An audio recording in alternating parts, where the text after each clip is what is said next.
गे सजन आगे केकरा राजे खेला बैजो मरिया गे सजन आगे बाबा के राज महाराज गे सजन आगे भैया राजे खेला बैजो मरिया गे सजने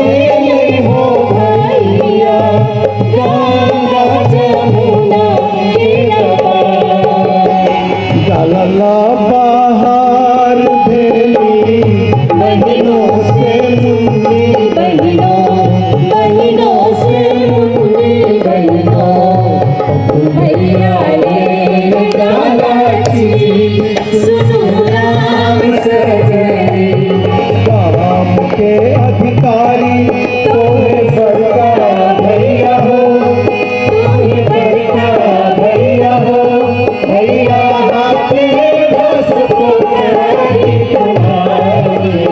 चंपा फूल लगा दिया भैया दस फुला दिया चंपा फूल लगा दिया। दर्शक श्रोता सबके सभी ने ऐसा स्थान आसन ग्रहण करबाक वास्ते आग्रह करी थी।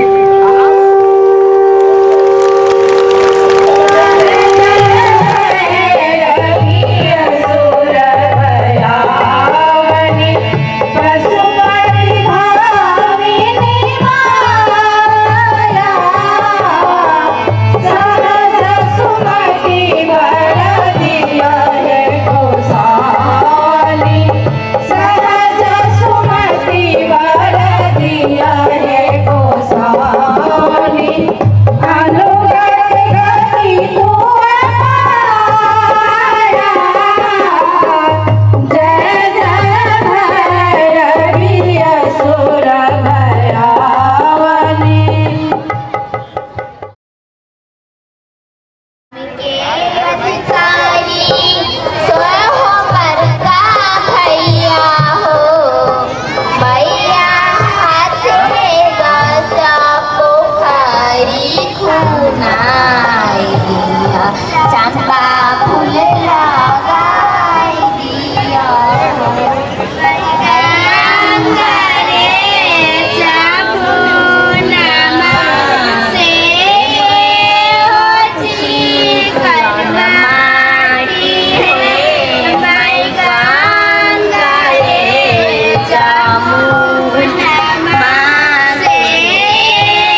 वृंदावन के वृंदावन उनाई का पात्र से होते मगर ते अधिक शब्द जे गीत में अपना सब सुने छी से कृष्ण से संबंधित तुम्हारा के घरों भैया देखा लो ना सुना लो कावने बाटे ना भैया डाला जाए भाई कावने बाटे ना भैया डाला जाए भाई कावने बाटे ना तुम्हारा के घरों भैया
मोठे कधी गरमे बो करते कधी जार कधी बरोजार होते तो आहार भेली बहिनों से बड़की बहिनों से छोटकी बहिनों बड़का भैया ले लगाला सीना सुन गे राम सजनी बड़का भैया ले लगाला सीना सुन गे राम सजनी चाहे बांस के लेला अवतार आएला कार्तिक मास अवतार संहारा बाजार समूहा बेसारिया हो या जाना का पूरा सारा बाजार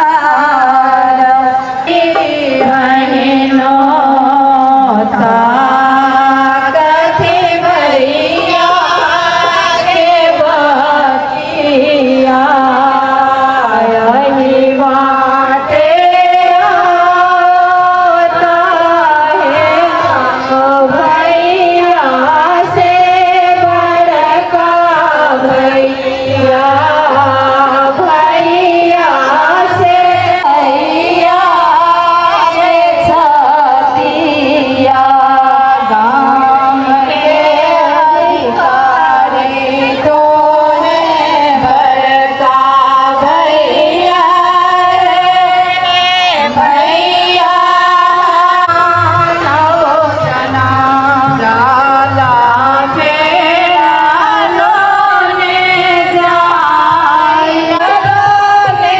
भैया गे भाई को ना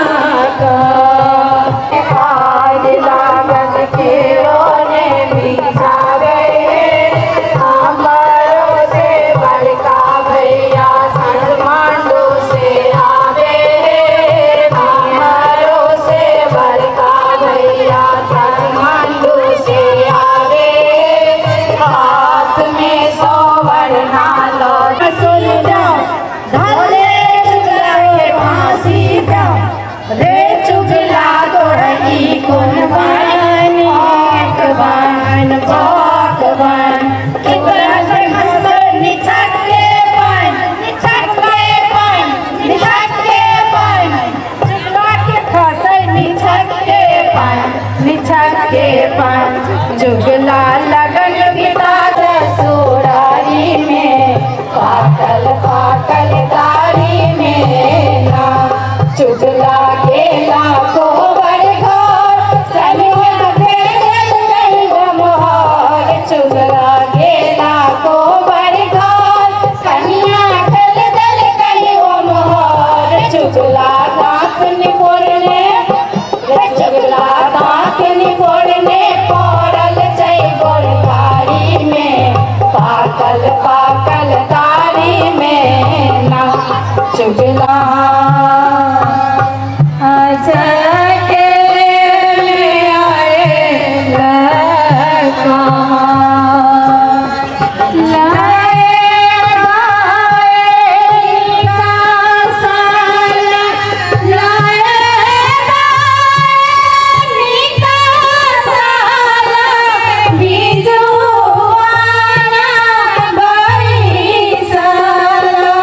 बीजो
धन्यवाद सखी बहन का समूह के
आरंभ करी थी सांत्वना पुरस्कार से।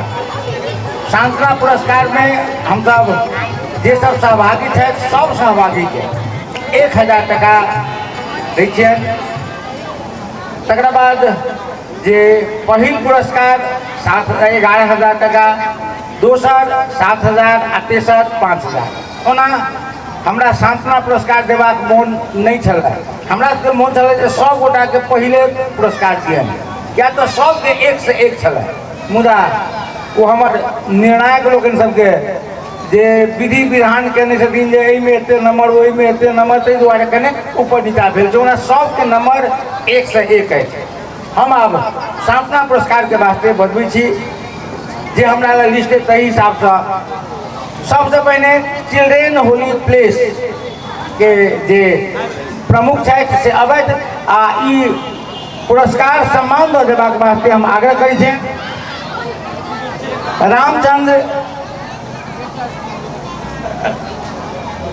रामचंद्र पजियार जी से 16 नंबर के बहुत बहुत बधाई, बहुत बहुत शुभकामना। जोर से ताली बजाबी। ई हाइट जीत नहीं थे, ये अपना संस्कृति के प्रति, ये अपना संस्कृति के प्रति सम्मान है। बहुत बहुत धन्यवाद। पुरस्कार दऽ देबाक वास्ते विमलेश मिश्र जी के जे 22 नंबर वार्ड के अध्यक्ष हुनका बतबै छनि आगा में अबै करियौ। बहुत नीक रहल अहाँ के समूह के। अब हम बजा रहल छी भूमिजा सामा समूह सांत्वना पुरस्कार के वास्ते हुनकर लीडर, हुनकर टीम प्रमुख भूमिजा सामा समूह आ ई सम्मान दऽ देबाक वास्ते आग्रह करै छियनि दिव्येंद्र ठाकुर जी से जे ब्रह्मर्षि समाज के कोषाध्यक्ष छथि। अध्यक्ष जी सेहो छलाह, वो घर पर चलि गेल छथि। बहुत बहुत धन्यवाद, बधाई। बहुत बढ़िया अपने के समूह के प्रदर्शन छल। अब हम बजा रहल छी कर्ण गोष्ठी महिला समूह। बहुत कम नंबर से हुइस गेलखिन वो सब, ओना बहुत बढ़िया प्रदर्शन आ ई सम्मान दऽ देबाक वास्ते हम आग्रह करै छियनि वरिष्ठ पत्रकार आदरणीय राम भरत शाह भाई जी से। कर्ण गोष्ठी महिला कर्ण गोष्ठी महिला समूह के बहुत बहुत बधाई अपने सबके, बहुत बहुत बधाई, शुभकामना। तकर बाद कुआ सामा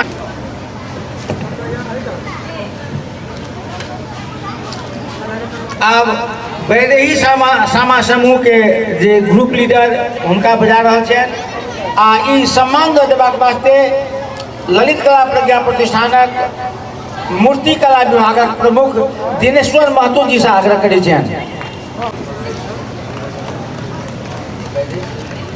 वैदेही बहुत बहुत धन्यवाद, अपने के बहुत नीक प्रदर्शन रहल। अब हम मैथिलानी समूह बहुत बढ़िया चलक कुमकुम जी यहाँ के।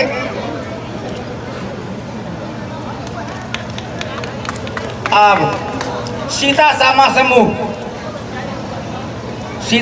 समूह के पांडे जी से आग्रह करे छनि ई सीता सामा समूह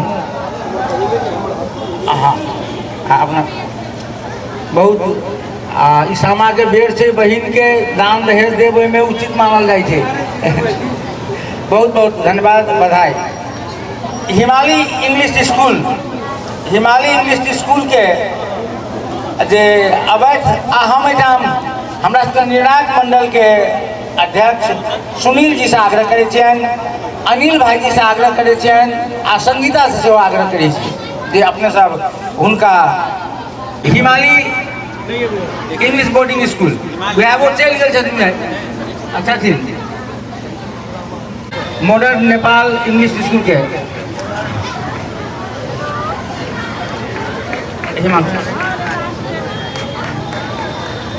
बहुत बहुत धन्यवाद। आप अपने सब स्थान ग्रहण करिए। आप जोर से ताली बजाबी हम सब। ब्रह्मर्षि महिला समूह के ग्रुप लीडर अवैध आ हम ई पुरस्कार दऽ देबाक वास्ते आग्रह करै छियनि श्रद्धे राम रोशन दास जी से। ब्रह्मर्षि महिला समूह उनका नगद 5,000 प्रमाण पत्र।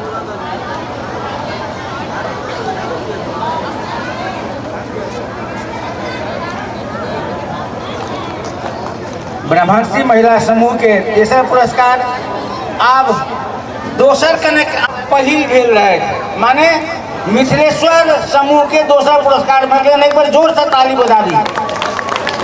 ई पुरस्कार दऽ देबाक वास्ते आग्रह करै छियनि जनकपुर धाम महानगर पालिका के मेयर मनोज कुमार शाह जी से। आओ अहाँ सबके जे ग्रुप लीडर छथि अबै आओ। मिथिलेश्वर अहाँ सबके बहुत बढ़िया छलै, मुदा निर्णायक लोकनि के दोसरो बढ़िया लगलै। बहुत बहुत बधाई। ओहिना अहाँ सब गाम में रह कऽ मिथिला मैथिली के अलग जगा रहल छियै। बहुत बहुत धन्यवाद। आब हम कार्यक्रम के हमरा सबक राजर्षि जनक विश्वविद्यालय के सम्मानित उपकुलपति अध्यापक डॉक्टर अमर प्रसाद यादव, तहिना हमरा सबके अध्यक्ष जीवनाथ चौधरी जी, सब गोटा के आग्रह बहुत बहुत बधाई अछि मैथिलानी समूह के। आ एकरा संग ही पुरस्कार वितरण तो समाप्त भेल अछि, मगर कार्यक्रम के जे धन्यवाद ज्ञापन करैत कार्यक्रम के समापन करबाक वास्ते आग्रह करै छियनि मैथिली विकास जनकपुर धाम उपमहानगर प्रमुख आदरणीय मनोज कुमार शाह जी, तहिना जानकी मंदिर उत्तराधिकारी महंत रामरोशन दास जी, नेपाल प्रज्ञा प्रचारक मूर्ति कला विभाग के प्रमुख दिनेश्वर महतो जी, तहिना वरिष्ठ पत्रकार रामभरत शाह जी लगायत कार्यक्रम उपस्थित संपूर्ण लोकनि में हमर प्रणाम। ये हमारे सबके दोसर श्रृंखला यहाँ के गत साल में सेहो हमसब कर रहे प्रथम 2081 में 82 में दोसर बेर पूरा भऽ रहल है। हमरा सबके में दूटा कार्यक्रम दू चरण में कार्यक्रम भऽ रहल है। एकटा तो अहाँके 13 गते से लऽ 17 गते तक 5 दिने समाज चकेवा मूर्ति निर्माण के कार्यशाला हमसब पूरा कर रहल छी। जे काल्हि 17 गते के समापन है। आई यहाँ के समाज चकेवा खेल के यहाँ के महोत्सव पूरा चल यहाँ के में सहभागी संपूर्ण लोगन के हम बधाई देव चाहे छी। जे विजेता भेला से हो आ जे अहाँके संग्रह भेला से हो, सब कोई के एकदम नीक छल अहाँके। तेरह टीम के हम बधाई हम शुभकामना हम देव चाहे छी। हम खासकर हमरा सबके जे समाज चकेवा के मूर्ति कला के निर्माण के छल, ओहि में अहाँके नेपाल ललिता प्रज्ञा प्रतिष्ठान आ मैथिली विकास कोष के संयुक्त आयोजन से छल। साथ में आज कार्यक्रम में सेहो सब कार्यक्रम में हम लोग जनतब करा दी जे हमरा सबके निरंतर रूप से अहाँके 4-5 संस्था सब के सरकारी पूरा भऽ रहल है। जे हरेक कार्यक्रम में उनका सबके सहयोग से हम कार्यक्रम आगे संपन्न करै छी अहाँके, जाहिमे मधेश प्रज्ञा प्रतिष्ठान, राजर्षि जनक विश्वविद्यालय, जानकी मंदिर खास कर हम उत्तराधिकारी महंत रामरोशन दास के हम बहुत बहुत धन्यवाद हम आभार व्यक्त करब हम चाहे छी। एतऽ के मंदिर के व्यवस्थापन में मंदिर के जगह के पूरा उपभोक्ता देलखिन, एतऽ के अन्य व्यवस्थापन समय से उनका बहुत बेसी सहयोग है यहाँ के। जनकपुर धाम उपमहानगर पालिका के हम बहुत बेसी आभार हम देव चाहे छी। जनकपुर धाम उपमहानगर पालिका के सहयोग से समाज चकेवा महोत्सव तो भेबे कल। हम सब जे प्रत्येक साल 2 वर्ष पर जे अहाँके जनकपुर साहित्य कला महोत्सव करै छी, ओहूमे बहुत बड़का सहयोग है जनकपुर धाम उपमहानगर पालिका के। तहन अहाँके ललित कला प्रज्ञा प्रसारण भऽ गेल, पेंशन एन पेंशन भऽ गेल, समाज फाउंडेशन। एहिमे हमरा सबके कार्यक्रम में जे माने रकम बहुत बड़का महत्व नहीं रखै छै अहाँके। जे हमरा सबके कार्यक्रम जे संपन्न कैली अहाँके, ओहिमे हिनका सबके थोड़ बहुत सबको जे सहयोग छै, हिनका सब संपूर्ण लोगन के हम हृदय से हम धन्यवाद हम देना चाही। तहिना मैथिली विकास कोष के संपूर्ण आगे पदाधिकारी के लगायत अहाँके निर्णायक मंडल के सेहो, निर्णायक मंडल में अहाँके सुनील मल्लिक जी, अनिल कुमार मिश्र जी, संगीता देव जी, उनको सबके हम धन्यवाद हम आभार व्यक्त करना चाहबै। तहिना मूर्ति कला के है के जे हमरा सबके जे कार्यशाला भऽ रहल छै, ओकर संयोजन अहाँके रूबी पाठक जी के छलै, उनको प्रति आभार व्यक्त करना चाहबै। ओकर अहाँके प्रशिक्षक में सके अहाँके विजय मंडल और रूबी पाठक, हुनका दुनू को पुनः हम धन्यवाद आभार हम व्यक्त करना चाहे छी। अंत में अहाँके संपूर्ण लोगन के अहाँके पुनः समाज चकेवा के शुभकामना दैत आ सब लोगन के हम भोजन के लागी लगी रामायण चौक में होटल सीता पैलेस में संपूर्ण लोग के हम आग्रह कर तो चली सबके जाए के व्यवस्था सेहो कल छै जिनका घर जाए में अपने सबके लेट हो जाए तो अपन सबके घर तक पहुँचाबे के सेहो हम पूरा व्यवस्था करने छी पहले भोजन करी तो अपन सबके घर तक पहुँचाबे के हम व्यवस्था करबै अंत पूरा संपूर्ण लोग के हम धन्यवाद आभार व्यक्त करैत एहि कार्यक्रम के समापन करै छी। धन्यवाद।